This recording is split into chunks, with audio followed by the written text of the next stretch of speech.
Sekarang kita akan membahas tentang bacaan Al-Quran pasca tahajud. Ada tak ketentuannya di Quran dan Sunnah? Yuk kita turunkan Quran surah 17 Al-Isra ayat 82, ketentuan pertamanya.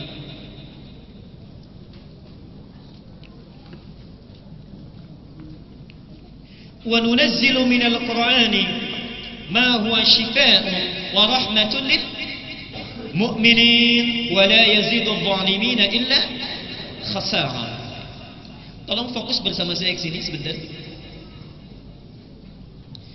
Bapak dan Ibu sekalian, ayat ini cukup unik ya, karena langsung dirangkaikan dengan ayat tahajud. Jadi ayat 78-nya berbicara tentang salat 5 waktu. Aqimis salata liduluqis syamsi ila ghasaqil laili wa qur'anil fajri inna qur'anal fajri kana mashhuda. Ini salat yang 5 waktu.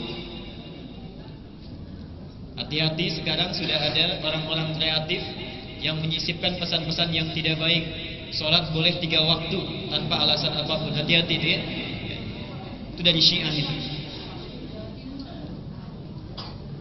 Setelah itu plus sunnahnya tahajud.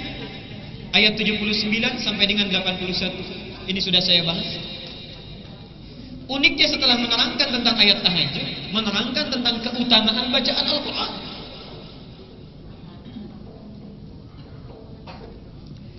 Setelah selesai menunaikan tahajud, seakan-akan Allah memberikan isyarat.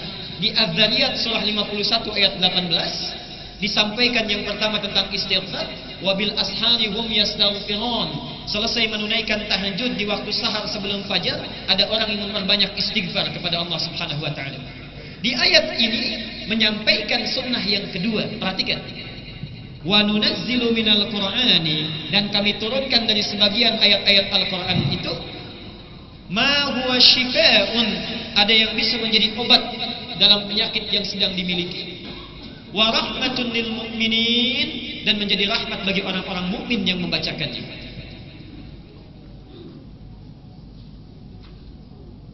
Fokus sebentar. Saya mau pesan sebentar begini ya. Nanti pertemuan selanjutnya, kalau taklim dengan saya, tolong bawa mushaf yang ada di rumah. Mushaf yang di rumah. Saya mohon dibawa, atau minimal nanti ada perangkat mushaf. Karena kita akan selalu membuka Al-Quran.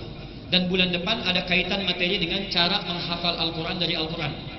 Saya sudah siapkan itu tulisannya, nanti boleh di copy ya, untuk bulan yang akan datang. Perhatikan sini. Wa nunazzilu minal Qur'an, ada minnya.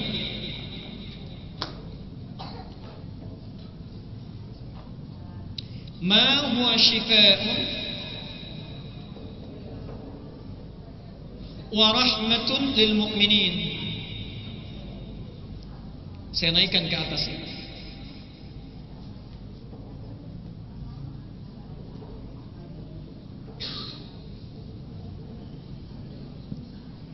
Satu, maaf dari sini dulu. 1, 2,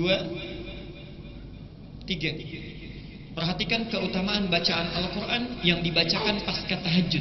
Dan Allah bagaimana menyifati orang-orang yang mengamalkan amalan ini.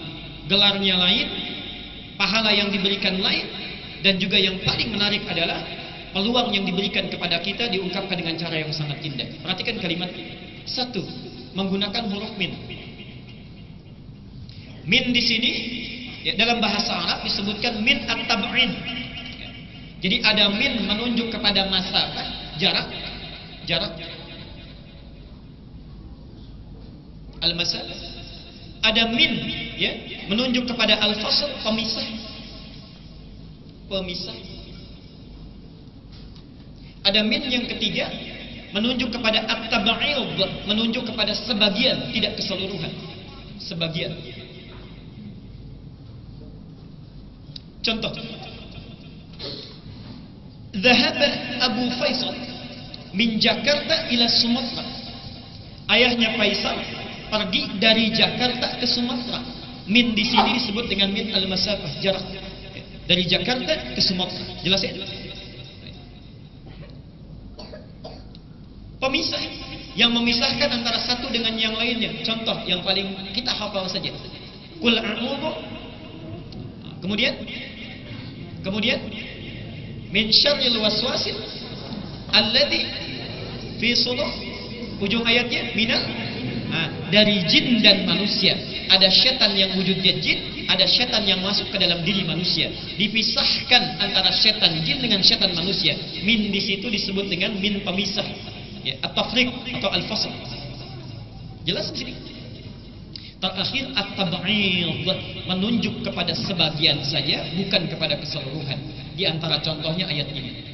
Seakan-akan Allah meminta kepada kita, perhatikan kalimatnya sangat indah sekali. Nggak perlu tamatkan Qur'annya. Walaupun cuma bisa baca sebagian saja itu sudah bagus. Jadi Allah itu nggak menuntut banyak kepada kita. Selesai tahajud, masih ada waktu kepada fajar. Walaupun nggak sampai tamat Quran, silahkan baca sebagiannya. Ibu mau baca Al-Baqarah saja boleh. Bapak mau baca Al-Maidah bisa. Ada yang nggak sempat baca Al-Falaq boleh, An-Nas juga boleh. Allah tidak menuntut banyak. Yang penting ada ayat Quran yang bisa kita baca. Min at-tab'id. Jelas sampai sini? Oke, satu. Karena itulah saking indahnya perintah ini. Bahkan dalam praktek tahajud pun, bacaan itu baca yang paling mudah katanya. Lihat Al-Muzammil surah 73 ayat ke-20. Faqra'u ma tayassara minal Qur'an. Ma tayassara.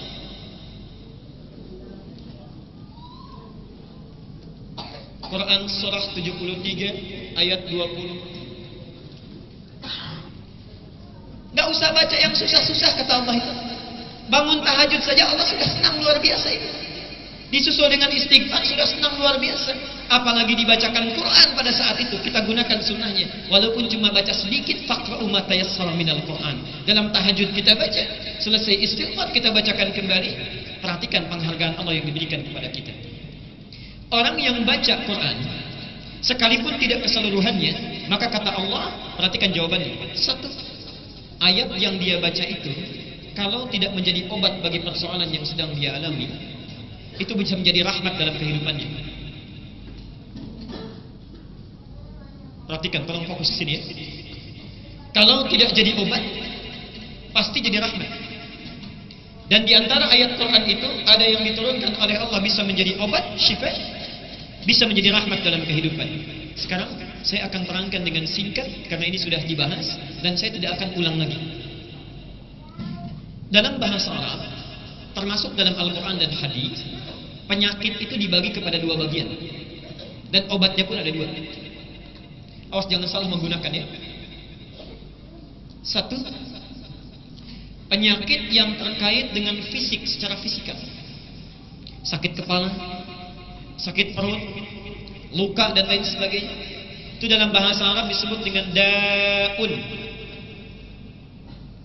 Da'un. Ibu kelihatan di belakang? Kurang besar? Baik, saya besarkan.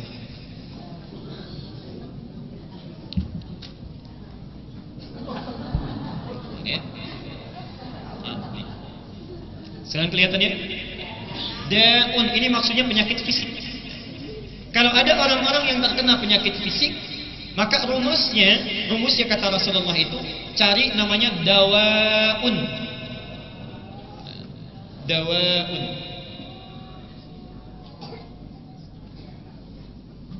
Pernah dengar riwayat likulli da'in dawa'un. Ini obat bagi penyakit fisik. Seorang sahabat datang pada Rasulullah, "Ya Rasulullah, saya sakit, mohon sembuhkan." Kata Rasulullah, "Pergi ke dokter, idzhab ila tabib." Pergi ke dokter, dia akan menyembuhkan. Kata sahabat ini, "Bukankah Allah Maha Penyembuh? Engkau berdoa, Allah berikan kesembuhan." Bagus ini pertanyaan. Tapi jawaban Nabi lebih bagus, perhatikan. Allah titipkan kesembuhan itu, obat itu di tangan para dokter. Pergi ke sana. Idzhab ila tabib. Jadi kalau antum sakit, ikuti rumusnya. Sunnah Nabinya pergi ke dokter, cari obat. Sakit kepala, coba periksa, beli Panadol, cari Konidin. Sakit mah, beli Promah. Jangan datang ke ketentuan yang menyimpang. Ya. Maaf, sakit perut perginya kemana? Kadang-kadang ada yang kedukun, kadang ke paranormal, macam-macam. Yang paling aneh itu cuma di kita saja. Kadang datang ke hewan. Hewannya pun dikasih gelar. Gelarnya itu cukup prestisius dan tidak ditemukan di ujung dunia kecuali di Indonesia. Kiai. Ada Kiai Selamat itu. Ternyata kerbau ya. Dan yang paling unik bukan hanya hewan itu, ada yang minta kepada benda. Sudah tidak bisa bicara, tidak bisa bergerak, dilap juga sama kita, masih minta kepada benda. Sekarang sedang dicari-cari itu Kiai Nogosiluman sampai ke Belanda itu. Ya. Kerisnya Pangeran Diponegoro dicari-cari sampai ke Belanda. Jadi kasih Kiai. Namanya pun sudah aneh kan? Lihat pada bapak-bapak nih, sekarang sedang marak ini. Ada yang minta juga pada akik gitu.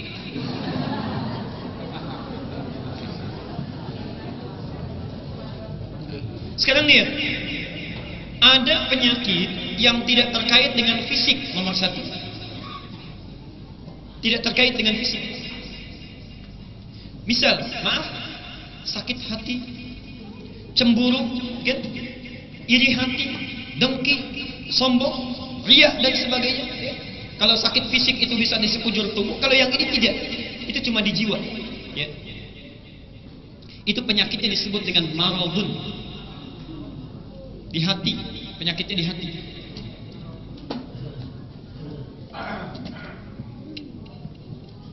Jelas ya? Baik. Al-Baqarah ayat 10, fi qulubihim maradun fazadahumullah marada. Nah, kalau terserang penyakit ini, jangan cari obat dawa, itu nggak akan ketemu.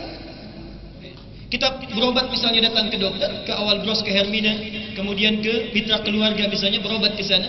Maaf dok, saya sedang sakit ini, pusing saya. Kenapa bapak pusing? Karena saya punya rasa iri hati. Akan ada obatnya. Susah. Obatnya cuma satu, disebut dengan syifa'un.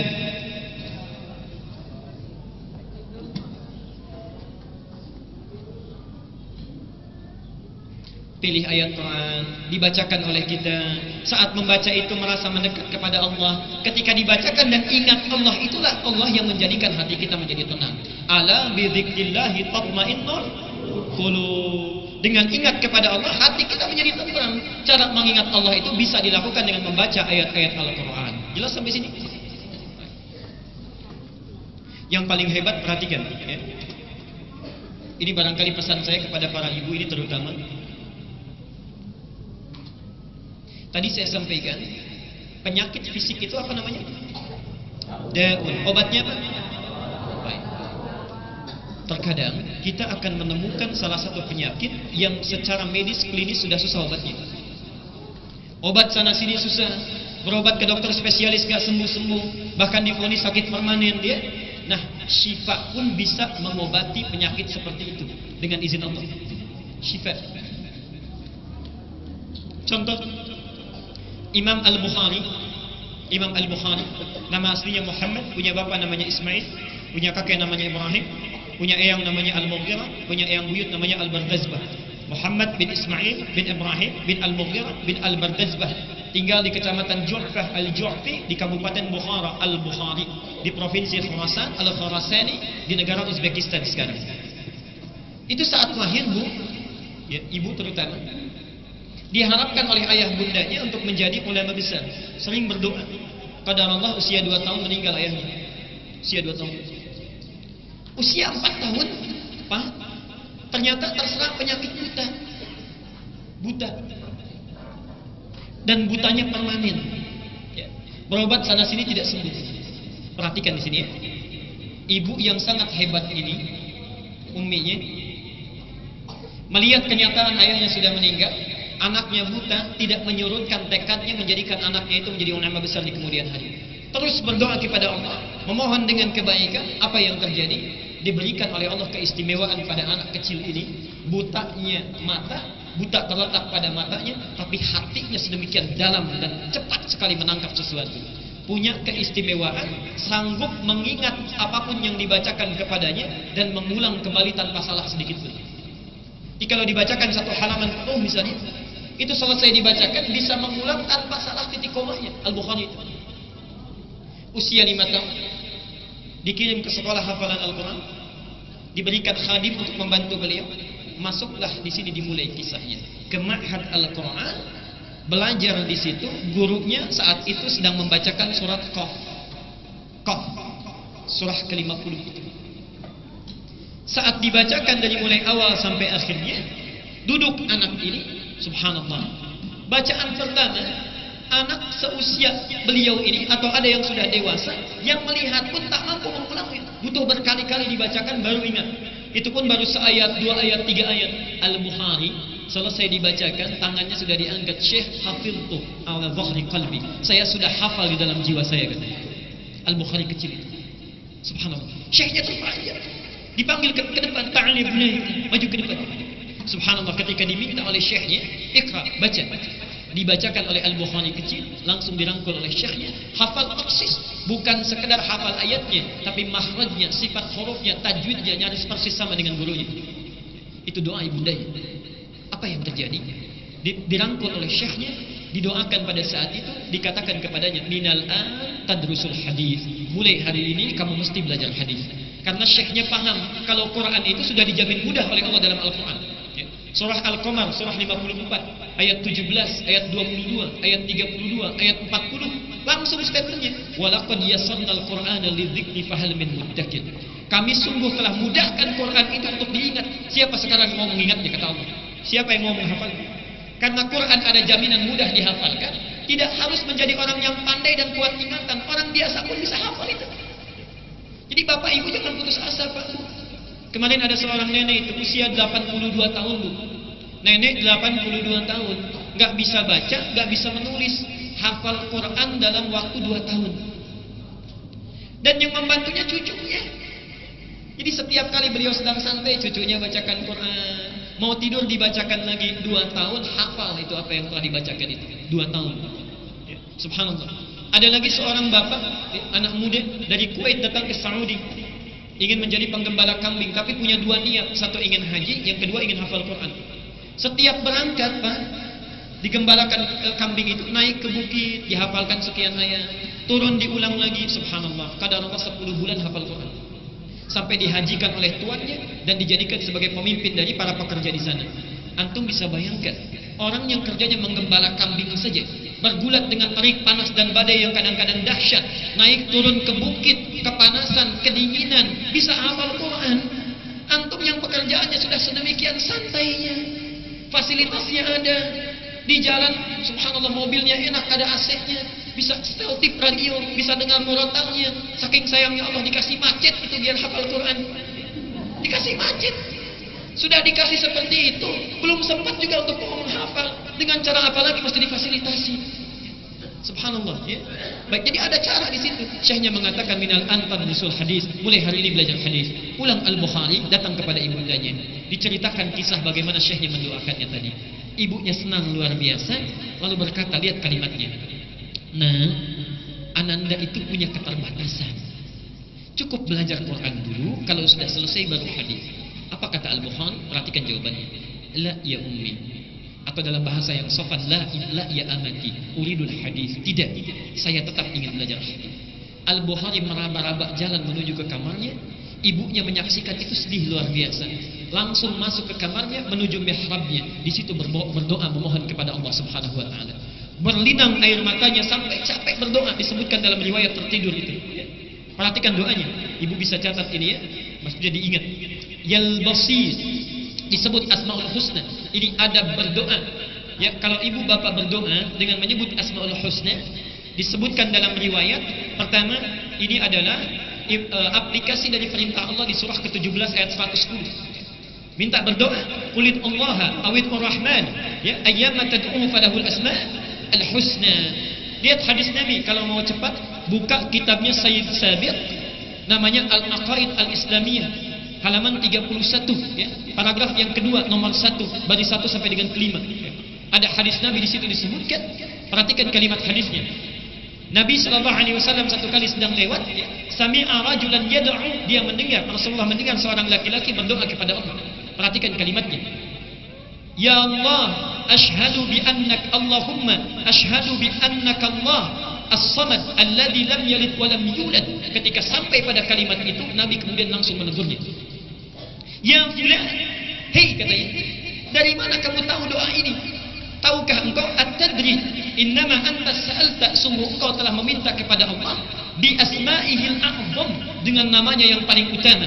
Idza du'iya ajaba wa idza su'ila a'ta. Kalau berdoa dengan itu pasti akan dijawab, dan kalau meminta sulit bagi Allah untuk menolaknya, pasti memberi. Perhatikan, Ibunda Al-Bukhari menyebut Yal Basir. Yal Basir, ya Allah yang maha menatap dengan tajam. Anaknya buta, memohon kepada Allah dengan sifatnya yang maha melihat. Yalladzi ala kulli syai'in qadir, yang engkau maha kuasa atas segala sesuatu tanpa batasan sedikit pun. A'id basirat tabni, mohon kembalikan penglihatan anak saya. Perhatikan syifa yang datang. Ibunya menyebut Yal Basir. Al-Bukhari mengulang surat Qaf di kamarnya sampai ke ayat ke-22. Ketika ibundanya menyebut Yal Basir, Al-Bukhari kemudian membaca, laqad kunta fi ghaflatin min hadha, sungguh dulu engkau tidak bisa melihat. Fakashafna anka ghita'aka, maka mulai saat ini akan kami buka hijab yang menutup pandangan itu. Wa basarukal yawma hadid, mulai hari ini pandanganmu akan kembali menatap dengan tajam. Mulai hari ini pandanganmu akan kembali menatap dengan tajam. Padahal ayat ini tentang kejadian di kiamat. Ada orang saat di dunia buta, di kiamat bisa melihat. Ada orang melihat, di hari kiamat bisa buta. Hati-hati ya. Ada orang melihat di dunia, di hari kiamat bisa buta. Rabbi lima hasyartani a'ma, ya Allah kenapa engkau kumpulkan kami dalam keadaan buta? Padahal dulu kami melihat. Tapi ada orang buta saat di dunia. Bapak Ibu kenal Imam At-Tirmidzi? Kenal di mana? Imam At-Tirmidzi itu yang meriwayatkan banyak hadis, yang tahajudnya tidak pernah henti, yang siang sunnahnya nyaris sempurna. Subhanallah, di akhir hayatnya itu berdoa kepada Allah sampai matanya buta. Sampai matanya buta karena takut kalau pulang bekalnya belum cukup. Itu At-Tirmidzi itu. Takut kalau pulang itu bekalnya belum cukup. Ahli tahajud, hadisnya kita bacakan tiap waktu. Tiap waktu siang sunnah, jangankan yang fardunya, yang sunnah pun dikerjakan. Masih berdoa kepada Allah, takut sampai buta matanya berdoa. Takut kalau pulang itu belum cukup bekalnya. Kita yang surganya belum jelas, hisabnya tidak menentu. Jangankan sunnah yang wajibnya kadang-kadang tertinggalkan, hadis tidak tahu hafal berapa, Quran tidak tahu juz berapa sudah sampai di mananya. Cita-cita paling tinggi ingin masuk surga Firdaus bersama Nabi, apa amalan yang sudah disampaikan? Imam At-Tirmidzi, perhatikan poinnya. Keutamaan akhirat diturunkan lebih cepat oleh Allah kepada Al-Bukhari di dunia. Perhatikan kalimatnya. Wa basarukal yawma hadid, tiba-tiba Al-Bukhari meloncat dari tempat tidurnya, terbuka pandangannya bisa melihat lagi. Dikejar ibundanya, saat itu sedang tertidur. Ummi laqad ra'aithu, saya sekarang sudah lihat lagi katanya. Ibunya kaget terbangun, kemudian refleks mengatakan, ya bunai, rabbama ra'aita biqalbik, duhai anakku sayang, mungkin ananda itu melihat dengan mata hati kamu. Lihat, bal bi'aini, tidak, dengan mata saya bu. Ibu sekarang pakai baju apa? Di samping kita ada benda-benda, disebutkan satu-satu itu. Dipeluk oleh ibundanya, keduanya berangkulan bertangisan. Kemudian dari situlah mulai belajar hadis dan sampai sekarang sampai kepada kita kitab hadisnya. Sahih Al-Bukhari, ada kitab Adabul Mufrad dan kitab-kitab yang lainnya. Itu doa ibunda bu. Syifa, itulah syifa. Kisah tadi ada di kitab Fathul Bari, Syarah Sahih Al-Bukhari, jilid pertama bab Al-Muqaddimah, halaman 613, paragraf yang ketiga, baris 1 sampai dengan 9. Antum bisa baca di situ. Baik. Sekarang, kalau kita sudah jelas manfaatnya, jadi kalau bangun itu setelah tahajud, kita bacakan Quran, ayo pilih ayat-ayat yang sesuai dengan kebutuhan kita, itu maksudnya. Min di sini. Jangan semua dibaca. Kalau bisa pilih yang cerdas, lihat indeks Qurannya, fahrasnya. Misal, maaf, antum yang laki-laki sedang bekerja ada kesusahan. Lihat ayat-ayat di Quran yang terkait dengan kemudahan yang Allah berikan dalam pekerjaan kita. Al-Isra ayat 79 sampai dengan 81 misal. Pekerjaannya nggak susah, cuma datang lagi banyak. Al-Insyirah. Anak kita sedang ujian, akhlaknya sulit untuk diatur. Bagaimana cara mendidiknya? Luqman, Quran surah 31, 13 sampai dengan 19. Di rumah tangga ada persoalan, ya, mohon maaf, suami itu susah diberi pengertian, marah lagi. An-Nisa ayat 19. Bapak, istri susah dikendalikan. Kenapa kok susah sekali mengikuti aturan? Suami ngajak kebaikan kok susahnya luar biasa. An-Nisa 34. Jadi di kamar yang lain Ibu An-Nisa 19, yang di kamar sini Bapak An-Nisa 34 itu ya. Minimal kalau nggak dapat ini, mendapatkan rahmat. Wa rahmatun, perhatikan saya tutup, lil mu'minin. Ini hanya akan diberikan pada orang mukmin yang yakin betul ketika dia membaca dan mengamalkannya. Jadi kalau nggak yakin nggak akan dapat.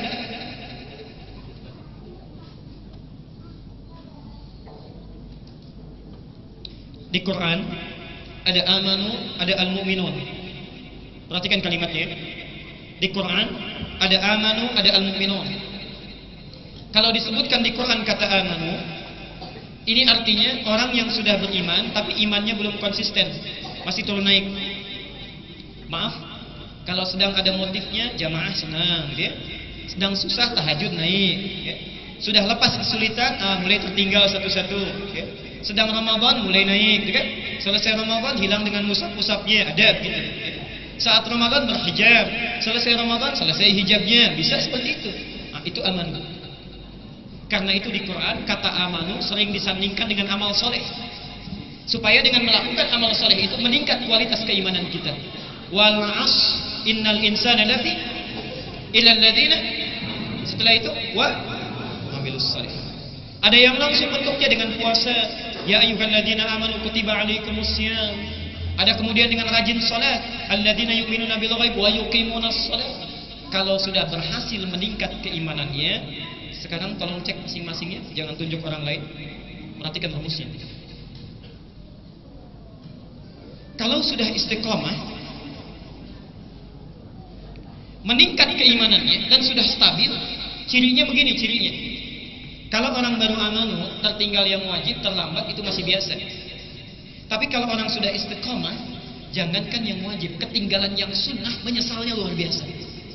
Ya Allah, saya nggak bangun semalam, ketinggalan tahajud saya. Dia ganti paginya langsung dengan membaca wirid dan ayat Al-Quran. Ya Allah, lupa saya, ya Allah, kenapa bisa terlambat seperti ini? Nggak puasa saya hari ini, bangun terlambat, tidak sempat siam sunnah di hari Senin. Penyesalnya luar biasa. Itu sudah naik derajatnya, istiqamah. Dirubah namanya dari amanu menjadi mu'minun, jadi mukmin.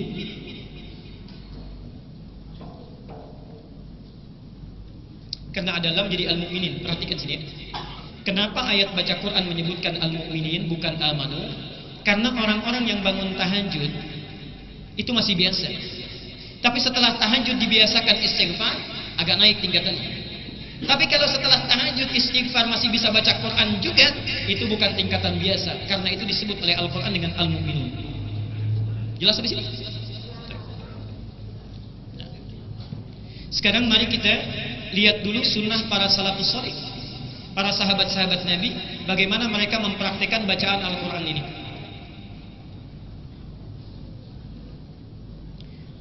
Insya Allah senang baca buku. Insya Allah senang baca buku, ya. Saya berikan referensi, insya Allah bisa dibaca, ya. Jangan khawatir, ada bahasa Indonesianya, ya. Ada terjemahannya.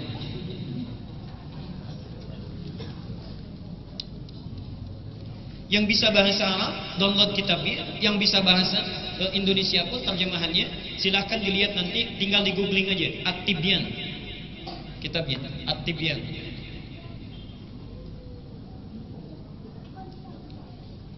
Karya Imam An-Nawawi.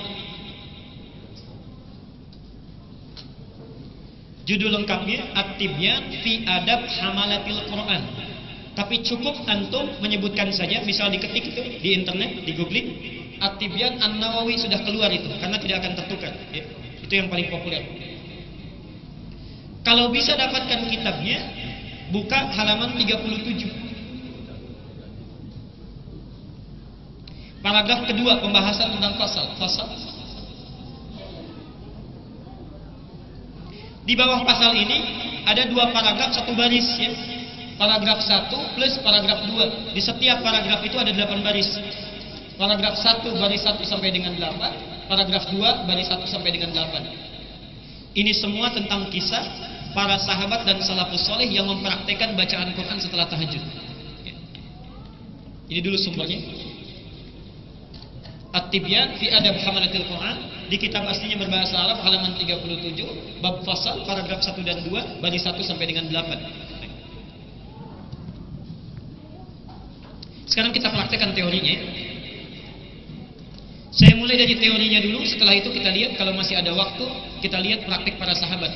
Bagaimana Utsman bin Affan, bagaimana Tamim Ad-Dari, bagaimana Abu Bakar, bagaimana Umar bin Khattab, bagaimana para tabi'in, bagaimana salafus saleh, ya. Kita akan terkejut nanti, mereka ada yang dalam semalam bisa menghatamkan Al-Quran. Yuk lihat. Ambil poin yang bawah dulu, jenis bacaan Al-Quran. Sebelum kita ke kebiasaan salafus saleh, kita harus bisa petakan dulu ada 3 jenis cara kita berinteraksi dengan Al-Quran. Nanti kita pilih mana yang paling bermanfaat ya. 1, ada yang disebut dengan qiraah, itu tulisannya al-qiraah. Yang kedua, ada yang disebut dengan at-tilawah, tilawatul Quran.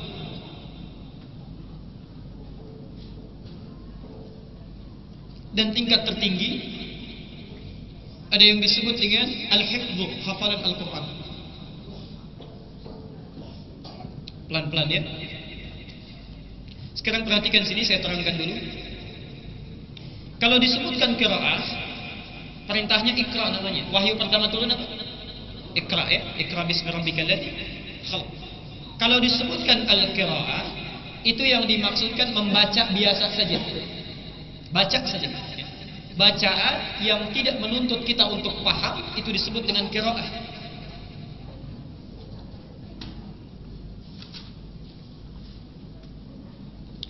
Kita cuma baca Quran, mau paham mau tidak, itu qiraah namanya.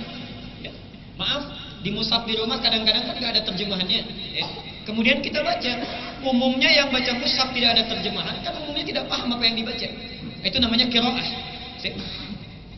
Pelan-pelan dulu. Kalau kita baca sambil dipahami ayatnya, memang nggak banyak.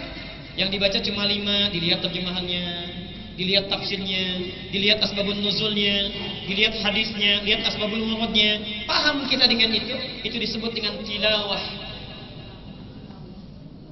Membaca, memahami, dan mengamalkan apa yang telah dipahami itu. Ini kebanyakan manhaj sahabatnya. Kalau kita tambah sambil menghafalkannya, baca, pahami, kemudian kita coba hafalkan ayat-ayat itu ya, sampai ke dalam jiwa kita, itu disebut dengan al-hifdz, hafalan.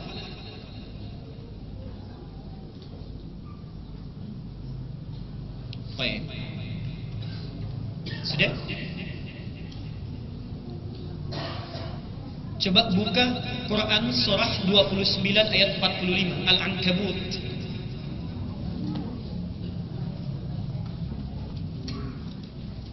Saya bacakan. Kalau ujungnya antum hafal, cuman awalnya yang lupa dalam tanda petik. Inna sholata tanha. Itu ujungnya, awalnya lupa kan? Utlu ma uhya ilaika minal kitab. Utlu. Oke. Tadi wahyu pertama turun, kalimat awalnya apa? Iqra. Sekarang saya mau tanya, kalau iqra artinya apa? Bacalah. Sekarang lihat, kalau utlu di situ apa? Saya sangat penuh berkeyakinan di semua mushaf kita diterjemahkan dengan bacalah. Yang mushafnya bukan artinya bacalah, terjemahannya bacalah, silakan bisa angkat tangan. Insya Allah saya berikan buku itu. Hampir tidak ada, tidak ada. Artinya bacalah. Anda bisa perhatikan, 2 kata berbeda bisa diartikan dengan terjemah yang sama. Kalau ikra itu dari kata qiraah. Kenapa wahyu pertama turun menggunakan kata ikra? Karena saat turun kalimatnya dengan ikra ingin menegaskan ummiyati Muhammad SAW. Rasulullah itu orangnya ummi, jangankan paham, baca pun nggak bisa.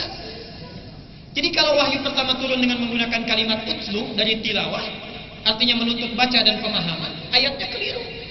Karena Nabi itu jangankan paham, baca pun nggak bisa.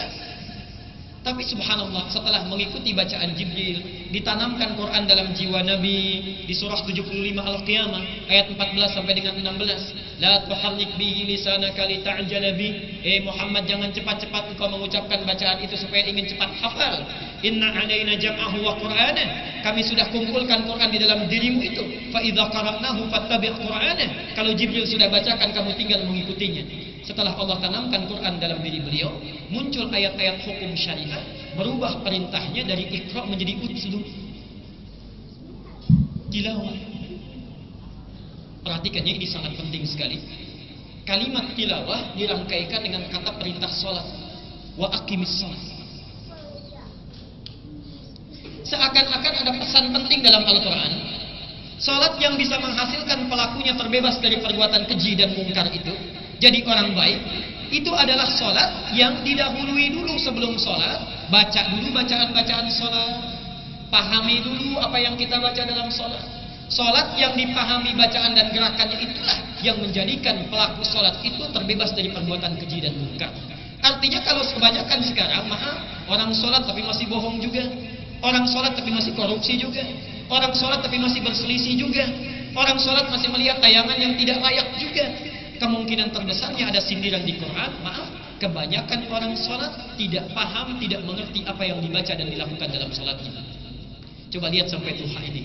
Maaf ya sekali lagi, sudah ribuan kali kita sholat, berapa persen bacaan sholat yang kita paham? Tiap hari ruku itu mengerti gak dengan bacaan yang kita baca dalam ruku? Tiap waktu sujud paham gak dengan yang dibaca? Anehnya kita sudah meminta doa berkali-kali dalam Al-Quran, minta diampuni dosa, minta disayangi, minta disehatkan, minta diberi rizki. Habis sholat pasti minta juga, karena nggak paham apa yang dibaca. Coba duduk di antara dua sujud, Rabbi ampuni saya ya Allah, kemudian sayangi saya ya Allah, kemudian lindungi kehidupan saya ya Allah, kemudian angkat derajat saya ya Allah, kemudian warzuqni, berikan saya rezeki. Selesai sholat masih minta juga, ya Allah tolong anugerahkan kepada saya rezeki. Pak, yang tadi apa dalam sholat? Yang tadi warzuqni, karena tak paham. Oke, saya lanjutkan dulu, nanti kita berhenti di satu titik ya. Perhatikan sini. Nah sekarang sunnah para sahabat itu mempraktikkan yang mana? Ada mereka mempraktikkan yang ini saja, tapi sangat jarang. Ada yang ini agak banyak di awal-awal masa Islam. Sahabat tuh kalau baca Quran bu ya, terutama di Ramadan nanti ini, itu nggak ngejar khatam, tidak mengejar khatam. Ya. Baca paling banyak 5 ayat, dipahami dulu, terus dicoba diamalkan. Kalau sudah paham diamalkan, pindah ayat yang lain lagi, itu tilawah namanya. Nah kebanyakan mereka ini mengulang hafalannya. Sekarang manhaj pelajaran kita, kalau kita ingin memilih yang 3 ini, bagaimana cara memulainya? Ya, saya akan mulai yang 1 ini saja. Kita ambil yang ini, al-qiraah. Bagaimana cara para sahabat Nabi membaca al-qiraah? Rumus dari Nabinya seperti apa? Kalau sudah selesai ini, nanti insya Allah pertemuannya akan datang, kita akan teruskan dengan al-hifdz. Nanti ada teori yang sangat penting, bagaimana cara menghafal Quran dari Al-Quran sendiri, bukan dari teori-teori yang ditemukan oleh orang-orang tertentu. Ya. Baik. Hadis riwayat At-Tirmidzi, nomor hadis 2910 dan 2920.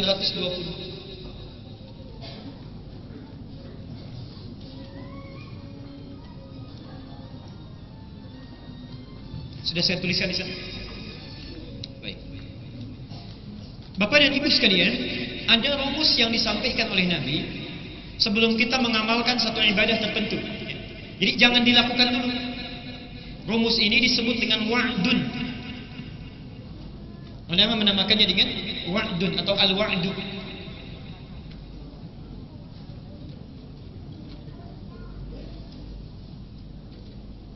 Sudah? Baik. Apa itu al-wa'du? Al-wa'du itu adalah janji positif atau keutamaan yang dijanjikan oleh Allah. Janji positif atau keutamaan yang akan diberikan oleh Allah pada orang yang melakukan satu ibadah tertentu. Janji positif atau keutamaan yang akan diberikan oleh Allah pada orang yang menunaikan satu ibadah tertentu. Contoh, ya Allah, ya Rasulullah, kalau saya bangun malam kemudian sholat tahajud, setelah itu saya beristighfar, ingin baca Quran, saya dapat keutamaan apa? Nah, rumus dari para ulama mengingat dari rumusan Nabi ini, keluarkan dulu keutamaannya sebelum amalan itu kita kerjakan. Lalu tunggangi keutamaan itu. Contoh, tadi ayat bacaan Quran, ayatnya ada, ya. Hadisnya juga ada, nanti saya sebutkan. Sebelum Bapak Ibu membaca Al-Quran itu, keluarkan dulu ayatnya, hadisnya, catat dulu. Catat keutamaannya, keluarkan itu, tempelkan di tempat kita menunaikan sholat itu. Tempelkan di dindingnya. Selesai sholat, orang yang mengeluarkan catatan itu, melihat itu, biasanya lebih termotivasi dibandingkan dengan orang yang tidak tahu keutamaannya. Contoh, orang yang tidak pernah tahu keutamaan tahajud, begitu tidur ingin tahajud bisa bangun malam, bisa ya, tapi juga bisa tertidur. Tapi orang yang menuliskan keutamaannya ditulis 1, 2, 3, 4 Al-Isra ayat 79 sampai dengan 81, 4 keutamaan tahajud sudah pernah saya terangkan. Dia keluarkan itu, ditulis, dicatat, ditempelkan di samping tempat tidurnya. Satu malam gak niat tahajud pun ketika berbaring terlihat tulisan itu malamnya bisa bangun. Bisa bangun. Nah, lihat rumusnya. Sebelum dibacakan Quran, keluarkan dulu hadisnya. Ayatnya sudah tadi. At-Tirmidzi nomor hadis 2910. Saya akan agak detail menerangkan. Man qara'a harfan min kitabillah. Siapa yang membaca satu huruf saja dari kitab Allah Al-Quran, falahu asyru hasanat, satu huruf berbanding 10 kebaikan, maka dia akan mendapatkan 10 kebaikan. Perhatikan ya, di sini Rasulullah tidak menyebut pahala, tapi kebaikan. Kebaikan itu umum bentuknya, ya, bisa bikin kita sehat, bisa mendapat rahmat, macam-macam. Walam aqul alif lam mim harfun. Saya tidak katakan, kata Nabi, alif lam mim itu satu huruf. Perhatikan kalimatnya. Walakin alifun harfun. Tapi pahamilah kata Rasulullah, alif itu sudah satu huruf. Lamun harfun, lam satu huruf. Mimun harfun, mimnya satu huruf. Walikulli harfin asyru hasanat, dan setiap huruf yang mendapatkan 10 kebaikan. Jadi kalau baca alif lam mim saja sudah berapa huruf? Sudah berapa kebaikan? Pintar kita kalau ngitung ya. 3 kali 10 berapa? 30. Jadi kalau baca alif lam mim sekali lagi dapat berapa? Belum tentu. Rumus ini ditafsir, dijelaskan lebih lanjut oleh Al-Quran.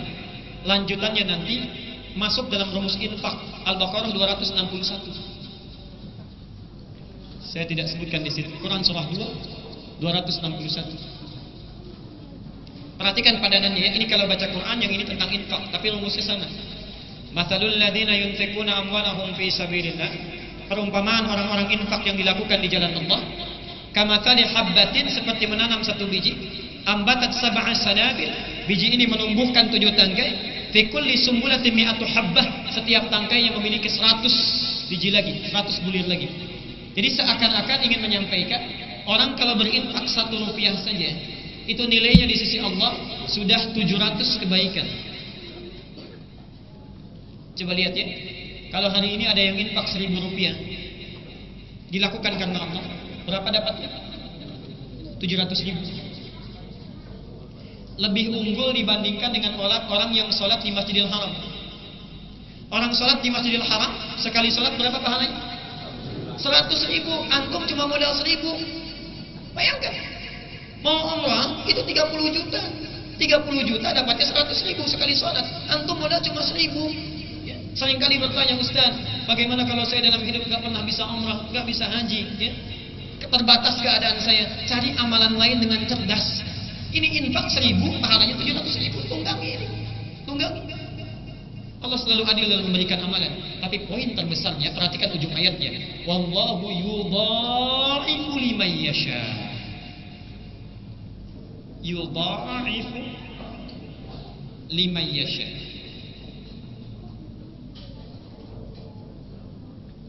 Saya akan berikan satu hal yang sangat unik ya. Kalau antum ngantuk bisa wudhu dulu itu ya. Silakan. Kita lihat nanti. Perhatikan sini, karena ini materinya penting, uraian agak tajam, setannya juga nggak biasa. Awas, hati-hati. Ada setan yang suka hadir di masjid, namanya khinzib. Itu khusus goda orang sholat itu, ya, diantaranya. Hadis Al-Bukhari Kitabus Shalah nomor hadis yang ke-6. Disebutkan, digambarkan, kalau adzan sudah dikumandangkan, itu setan namanya khinzib lari sambil terkentut-kentut, maaf. Ya. Jadi maksudnya, saking bencinya orang mau sholat, kalau adzan ada baunya pun gak mau cium dia. Sampai selesai adzan dikumandangkan, balik lagi. Karena itu Bapak Ibu jangan heran, orang gak pernah sholat pun kalau adzan dikumandangkan, itu ada getaran di hatinya. Duh, sudah adzan. Karena setannya pergi. Tapi kalau selesai adzan, yang biasa sholat pun bisa terpikir, baru adzan, belum qomat, karena setan balik lagi. Perhatikan, sampai sholat ditunaikan, dia akan masuk ke sela-sela orang yang sholat, karena itu rapatkan tuh barisan. Akan masuk ke sela-sela orang yang sholat dan menggoda orang yang sholat sampai tidak sadar berapa rakaat sedang menunaikan sholat. Hadisnya jelas. Berapa rakaat sedang menunaikan sholat. Sholat subuh tadi berapa rakaat? 2 rakaat. Berapa kali antum dalam selama hidup pernah 3 rakaat? Ya lihat sini. Quran indahnya menggunakan kata yudha'ifu, padahal Allah bisa mengatakan yudha'ifu pakai tasydid. Dha'afa yudha'ifu, ada tasydidnya.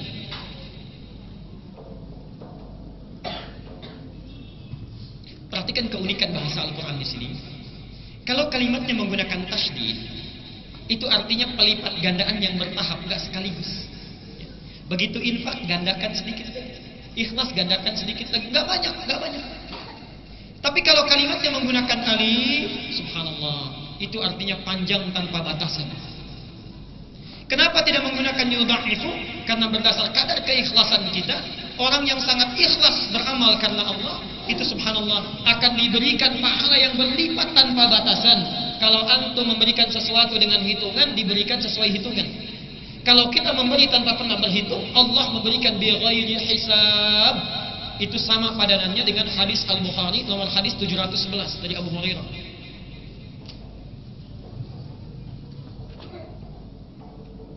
Maaf, dalam doa iftitah atau istiftah itu apa yang kita baca? Allahumma ba'id. Perhatikan, bukan ba'id tapi ba'id. Bukan ba'id tapi ba'id. Kalau kita hayati itu indah, Bu Pak. Kadang-kadang kita menangis tuh bacanya. Jadi ada isyarat di hadis itu, sebelum sholat tuh bayangkan kesalahan yang kita bawa itu apa sebelum sholat. Sampai Abu Bakar sebelum baca ini, itu tangannya gemetaran itu. Baru takbir saja Abu Bakar diriwayatkan saking khusyuknya. Orang yang dijamin masuk surga disebutkan oleh Nabi minal ashril mubasysyirina bil jannah, 10 orang dijamin masuk surga. Yang kakinya pahanya saja tidak sebanding dengan amalan umat manusia. Perhatikan apa yang dilakukan oleh Abu Bakar. Yang sudah terjamin masuk surga, amalannya luar biasa. Dalam sholat saat takbir itu gemetar tangannya karena takut saat bertakbir itu membawa kesalahan dalam sholatnya. Abu Bakar. Karena itu Nabi sangat murka kalau ada orang amalnya belum seberapa sudah berani mencela-cela sahabat seperti Abu Bakar. Karena itulah Syekh Hashim Al-Ash'ari, Hashim Al-Ash'ari, Hadratus Syekh yang mendirikan Nahdlatul Ulama tanggal 31 Januari 1926, punya kitab 19 kitab. Lihat kitab keduanya itu, Risalah Ahlu Sunnah wal Jamaah, halaman ke-10 di paragraf yang ketiga, baris 1 sampai dengan ke-4. Itu lihat di sini. Menyebutkan tentang aliran menyimpang yang hadir di tanah Jawa, ya. Awalul dhuhuri bid'ah fi ardi Jawa, ya, wal mubtadi'ina, dan awal munculnya bid'ah di tanah Jawa dan pembawa tokoh-tokohnya dan penyebarannya di tanah Jawa. Perhatikan kalimatnya. Wa minhum, di antara aliran yang menyimpang itu, Rafidhiyuna, adalah Syiah Rafidah, yasubbuna ashab Rasulullah sallallahu alaihi wasallam, Sayyidina Abu Bakr wa Umar radhiyallahu anhuma, yang pekerjaannya selalu mencela sahabat seperti Abu Bakar dan Umar.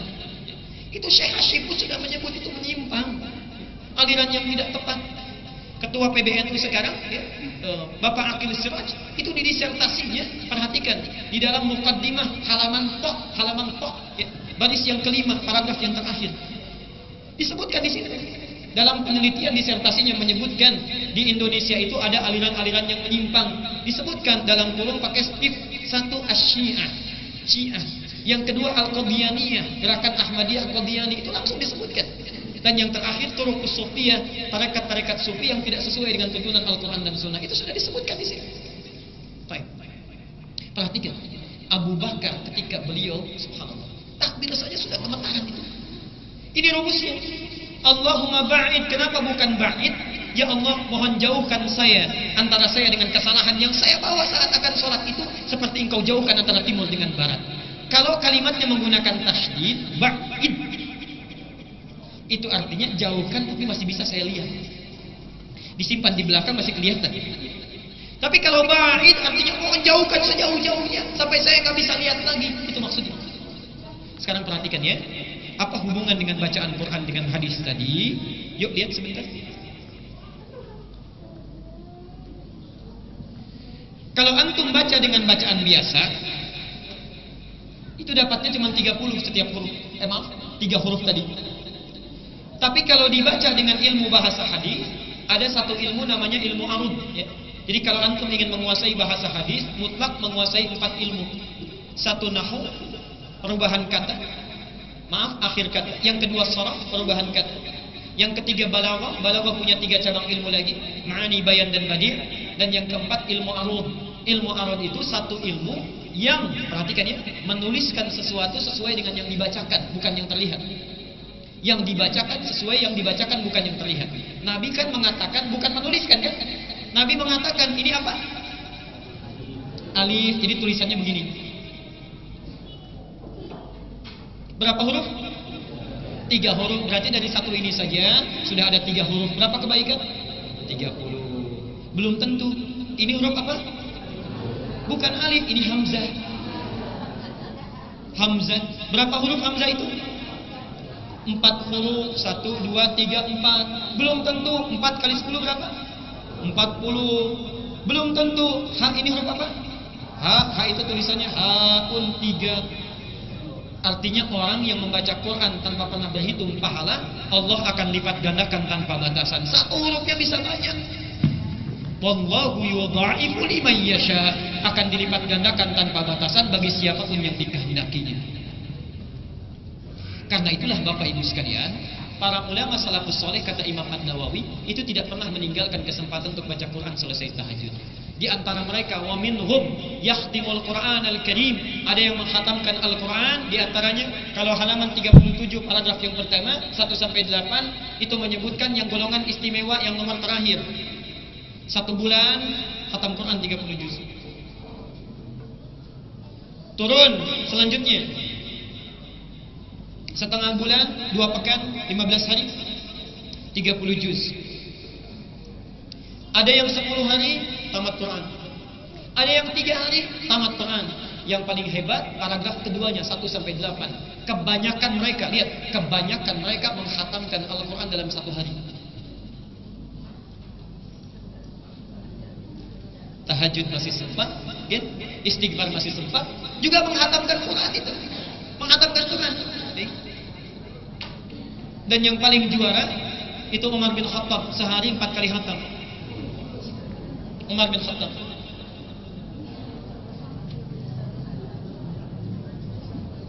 Utsman bin Affan sehari sekali khatam. Tamim Ad-Dari itu sekali khatam dalam sehari. Ya. Tamim Ad-Dari. Ya. Abu Ruqayyah Tamim Ad-Dari. Pak, Ibu, Bapak Ibu jangan mengukur sahabatnya. Utsman itu pebisnis, Pak. Sibuknya luar biasa. Ekspor impor, berangkat ke negara lain, balik lagi, kerja lagi. Anda bisa bayangkan, dengan pekerjaan yang sangat sibuk masih bisa menghatamkan Quran setiap hari. Antum sesibuk apa? Kadang-kadang 1 ayat aja gak sempat baca. Ayo bertakwalah kepada Allah, lihat itu. Ayo jangan cuma cari dunia, kita akan pulang suatu saat, akan meninggal. Itu apa yang sudah kita siapkan. Itu Utsman. Oke. Saya cukupkan dulu sampai di sini, ya. Jadi maksud saya, mulai hari ini, kalaupun belum memahami bacaannya, setidaknya kita baca bacaannya, rencanakan. Insya Allah malam ini berapa ayat? Urutkan. Jangan tunggu besok. Fattabi'uni pakai fa, keluar dari sini sudah direncanakan. Awas, hati-hati itu ya. Kalau masih ada yang besok, minggu depan saya nggak datang lagi tuh. Saya tutup dulu dengan hadis ya, sebentar. Saya tutup dengan hadis dulu. Saya akhiri dengan salah satu hadis. Ustaz, itu kan kalau bisa baca Quran. Kalau saya ini agak terbata-bata, sudah begitu susah lagi menyebutkan hurufnya. Pahalanya sama enggak? Dapat berapa, Bu? Sekarang perhatikan ya. Saya akhiri, lihat sini. Khusus bagi orang yang terbata-bata dan tidak lancar dalam menyebutkan bacaan Qurannya, itu diapresiasi oleh Rasulullah, dimohonkan pada Allah minimal, lihat bahasanya, minimal dapat 2 kali pahala yang lancar. 2 kali pahala yang lancar minimal. At-Tirmidzi nomor hadis 2920. Perhatikan hadisnya. Walladzi yatata'ta, sedangkan orang yang terbata-bata membacanya, wa huwa syaqqun 'alaihi, sudah terbata-bata susah mengucapkan hurufnya, berat sekali. Falahu ajran, minimal dapat 2 kali pahala orang yang lancar. Qul a'udzu. Berapa huruf? 1, 2, 3, 4, 5. Yang normal saja, hitungan biasa, dapat berapa kebaikan? 60 kebaikan. Kalau nggak lancar, kata Nabi, bahasanya itu minimal 2 kali itu dari yang lancar. Kok bisa ya Rasulullah? Karena kalau yang lancar cuma sekali baca. Qul a'udzu, 60 selesai. Yang nggak lancar, qul a'udzu, bukan du tapi du. Qul a'udzu kali 2. Bu itu lidahnya digigit sedikit, lidahnya qul a'udzu kali 3. Jadi setiap kali diulang-ulang pahalanya ada. Ya. Yang ingin saya maksudkan, ya, maaf, silakan tersenyum dulu itu ya, tinggal dipraktekkan nanti. Yang ingin saya maksudkan, kalau antum keluarkan dulu keistimewaannya, dituliskan, motivasi meningkat. Belum bisa baca Quran pun mau belajar. Tapi kalau tidak pernah tahu hadisnya, kemudian undang guru, baru a'udzubillah, kemudian sudah diluruskan. Bu, itu bukan a'udzu tapi a'udzu. Laporan ke suami, ya jangan yang itulah, ustaznya terlalu ketat. Karena nggak tahu. Oke. Baik, mulai hari ini cobalah bangun malam setelah tunaikan tahajud, beristighfar kepada Allah, dan kita tunggangi beberapa ayat Quran yang mungkin bisa kita bacakan. Semoga Allah menurunkan rahmat atau syifa dalam kehidupan kita dan menjadikan kita orang-orang mukmin atau dengan keimanan yang istiqamah sebelum kita pulang menghadapnya.